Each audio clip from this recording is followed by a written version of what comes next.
Straight ahead on 12 News, addressing a racial employment gap, where the challenges lie and what one job training program is doing to address them. Also, why this building season could be one of the most difficult. It's not just the builders that are going to be feeling the effects of this. It's going to be anybody who does work on their home. And what makes a leader? Local business leaders put that question under the microscope. 12 News starts right now.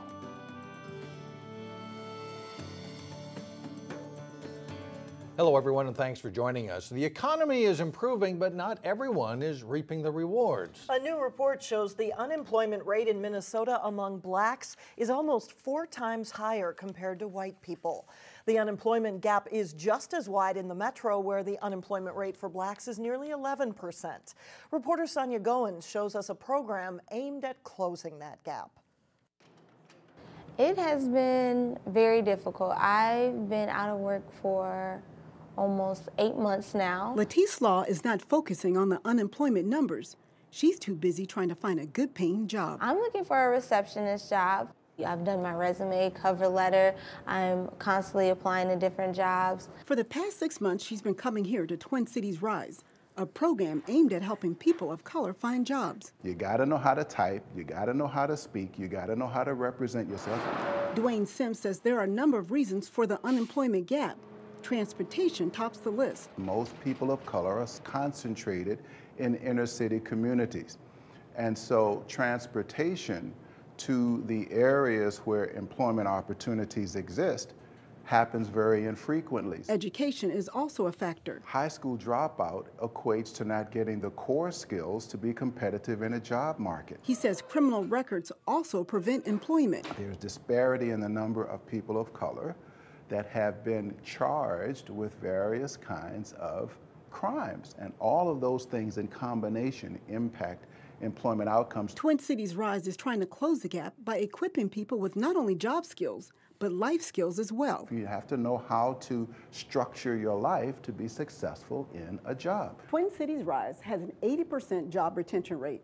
These are some of the students who have gone through the program and have found jobs that earn over $20,000 a year. Latisse is determined to have her picture on the wall one day. And I want to start off receptioning, but I want to grow in a nonprofit and see myself, doing great things. Sonia Goins, 12 News.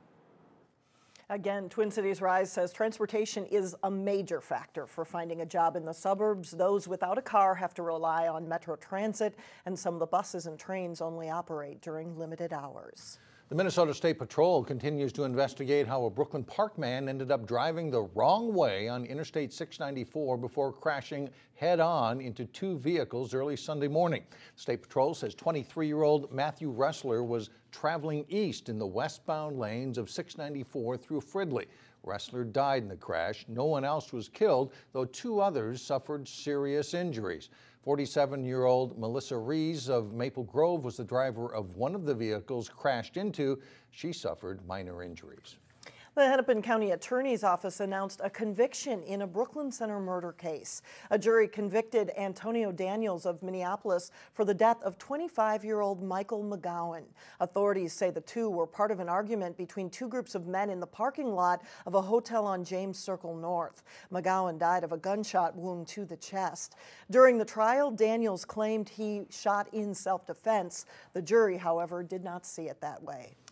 A controversial plan to reroute freight trains through Crystal and Robbinsdale was a hot topic over the weekend. Well, the emergency services are going to be affected. How is the school buses be affected? Because if I have a half-hour-long train, is my kid going to be late to school? Am I going to be late picking them up from school?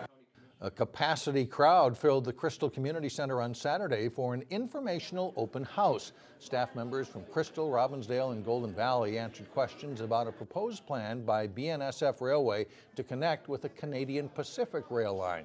The plan would reduce train congestion throughout the Twin Cities, but train traffic would increase through Crystal and Robbinsdale. The goal of officials here is to push for a federal environmental impact statement.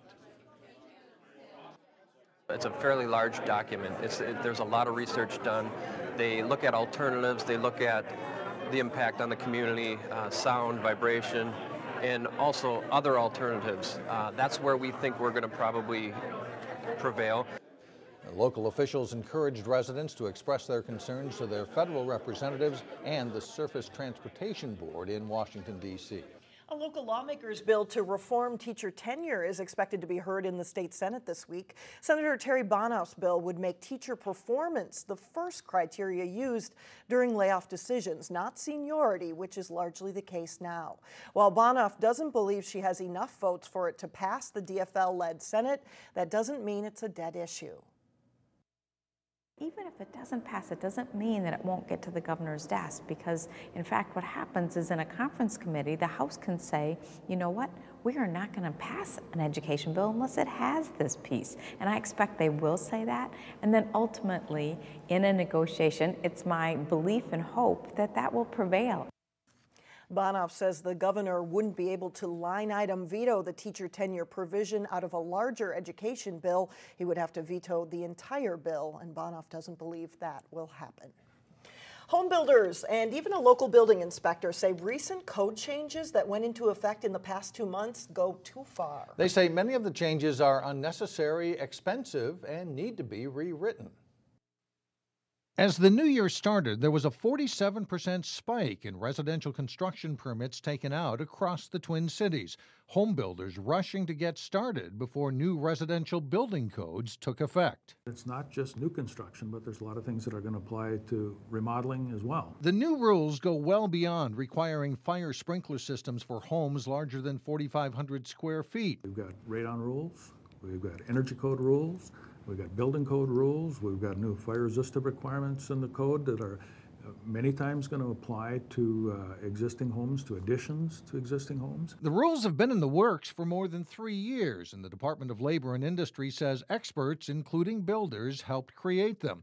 But builders say they could be a drag on the industry. I think stifling is a good word. We're all a little baffled still on how to implement the code. Meg Yeager of Mega Homes says it will add $6,000 to $10,000 to the price of a new home. I'm meeting with 4 or 5 prospects in the last 2 months, and it's really hard for me to price their home as I'm trying to figure out what the code impact is. Yeager says there are less expensive ways to reach the same goals. Rick Davidson agrees the rules are over the top and confusing. It's his job to enforce them in Maple Grove, one of the busiest construction suburbs in the metro. It's going to be a challenge. It's going to be a challenge for anybody that uses the code, enforces the code, or has to comply with the code. Davidson spends time answering builders' questions and trying to interpret what the changes actually mean. We have to understand what the rules require, and when they're poorly written, or when there's lots of conflicts in there, some of which you don't find right off the bat, that makes our job much more difficult.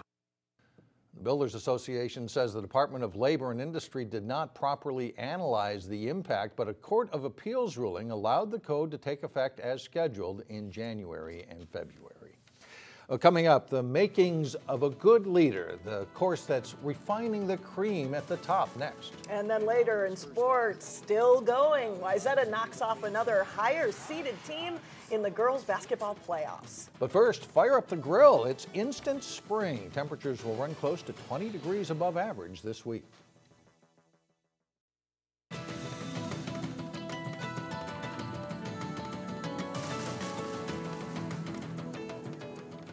Cooper High School has a reason to celebrate. Over the weekend at the state hockey tournament, the school found out it was the winner of Chevrolet's $15,000 Drive for Education grant.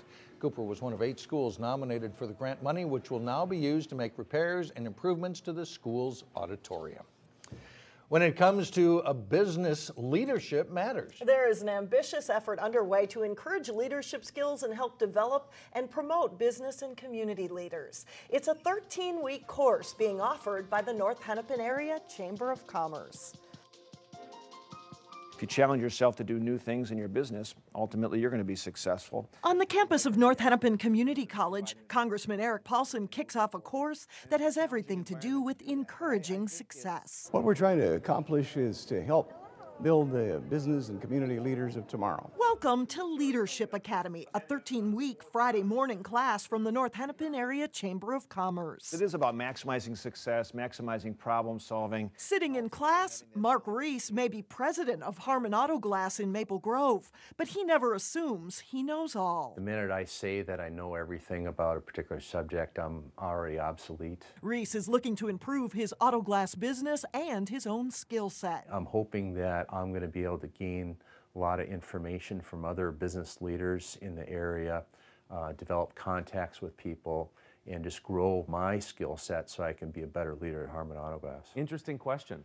Yeah. At Leadership Academy, more than 30 community leaders will share insights on everything from conflict resolution and negotiating to project management and sales and marketing techniques. Many of them are simply going to talk about how they got to where they are. The mistakes they've made, the lessons that they've learned. It's a rare opportunity to listen and learn. Thinking about leadership. For Mark Reese, connecting with others in the local business community feels like a valuable step forward for his whole company. I'm really excited about this opportunity as far as nurturing myself and being able to share it with the employees at my company. The Leadership Academy course is open to the public. There are still slots available, and we have more information on our website at 12.tv. Coming up, already thinking summer, we will show you one of the day's most popular requests. But first in sports, they are still the one. Unbeaten Champlin Park is on its way to state in boys basketball. John Jacobson has the details next. An undefeated record and now on to state. It's a good season for Champlin Park. Yeah, and they have been looking at this all year since they lost last year in the section final. Champlin Park's boys basketball team hasn't been afraid to say it. They are shooting for a state title this season.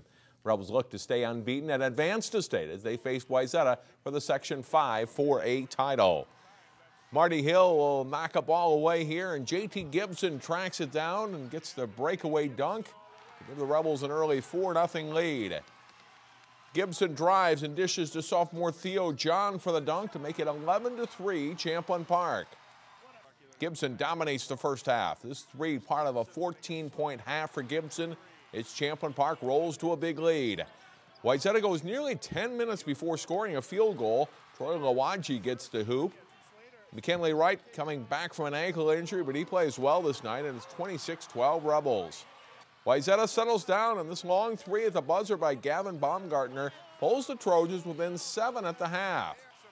Second half, Gibson drives hard by the defense to score. He nets 21 in another strong performance for him. Jeremy Johnson sets up John for another big dunk.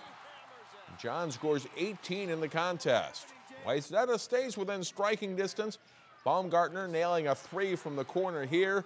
The Champlin Park is truly never threatened, and the Rebels celebrate the section title, their third in school history, with a 76-63 win. We'll have more on them coming up Tuesday starting at 4.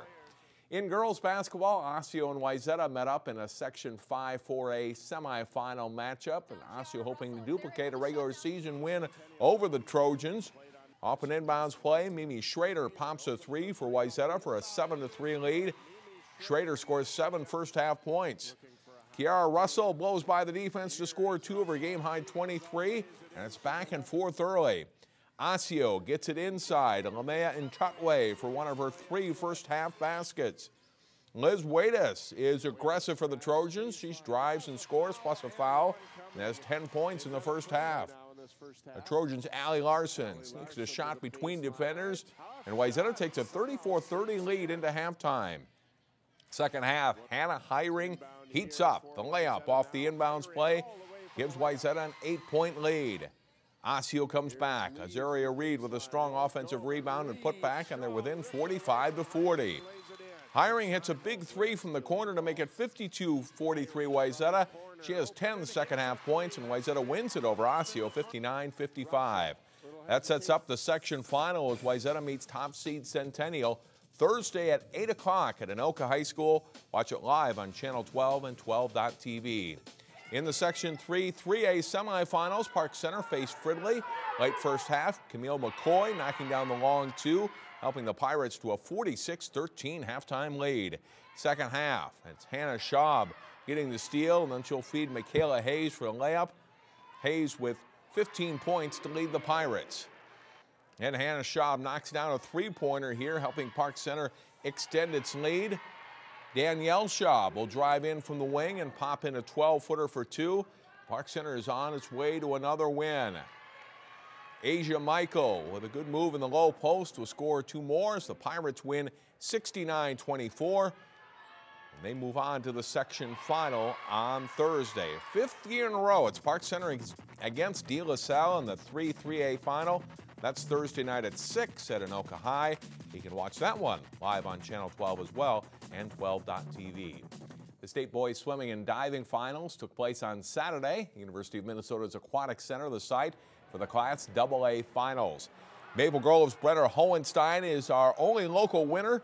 The senior wins a very close race in the 100 breaststroke, repeating as state champion. Hohenstein's winning time 56.08 seconds. In the 100 freestyle, Wayzata's Greg Arnold finishes strong but can't quite catch East Ridge's James Tidd. Tidd set a new record in the event in the prelims. Arnold finishes second. Here's a look at the Class AA team results. Egan racing to the title with Minnetonka second. Eden Prairie is third and East Ridge fourth. Locally, Wayzata has the best finish, coming in 10th place. In Class A, St. Thomas Academy dominates. Breck Blake is second, followed by Faribault and Mankato West. Breck Blake winners include Humphrey Pruitt in the 100 breaststroke, Will Grassel in the 200 IM, and the Bear Stangs 200 free relay team. Pruitt broke the state record on the prelims in the 100 breaststroke with a time of 54.75 seconds, capping off a very nice prep career for him, for Breck Blake. All right, thanks a lot, John. Thank you, John. Still ahead, this week's forecast has people feeling a summer itch. We'll tell you where phones were ringing off the hook when we come back. Finally, now that the weather is warmed up, you may want to start thinking ahead to summer camping plans. And that's right. The Three Rivers Parks District began accepting campground reservations today. Their phones were immediately ringing off the hook. It's so busy that if you want to spend a holiday weekend, 4th of July, Labor Day, Memorial Day weekend, you probably have to call today or tomorrow because the sites fill up that quickly. You heard it. Three Rivers has seen an increase in campground reservations as more families opt for a staycation instead of traveling far from home. To continue that trend, this year the Park District is offering a midweek special. If you reserve one night at a campground during the week, you get a second night half off. And the campgrounds open at the end of April. So just a little over a month already. We're talking camping. Those are beautiful pictures. Yes. Doesn't that look good about this time of year? Makes you want to go camping, It won't be that's long. for sure. That does it for us. Thanks so much for joining us. Stay with us. Community Corner is coming up next, and we'll see you back here again tomorrow beginning at 4.